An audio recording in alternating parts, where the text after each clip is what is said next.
अच्छा, मला सांगा की रविवारचा किंवा एखाद्या सुट्टीचा दिवस कसा असावा?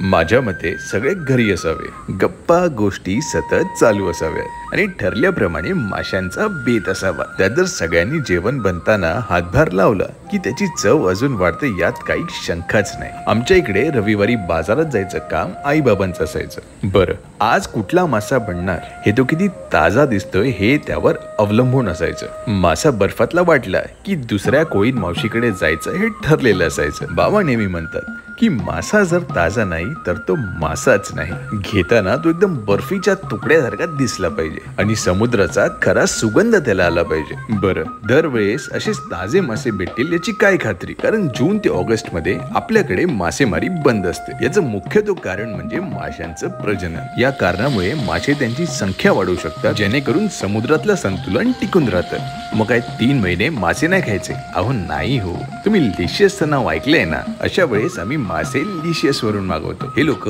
आपल्या नाखवा बांधवांकडून मासे मिळवतात. बरं, अशाच बोटीतून मिळवतात जी त्याच दिवशी समुद्रात जाऊन परत आली असते. म्हणजेच बर्फाचे मासे नाही हो, एकदम ताजे मासे. आणि मग त्याला प्रोसेस करून एका विशिष्ट टेम्परेचरवर स्टोअर करतात, जेणेकरून त्याची फ्रेशनेस मेंटेन राहते. म्हणजे वर्षाचे 12 महिने ताजे मासे.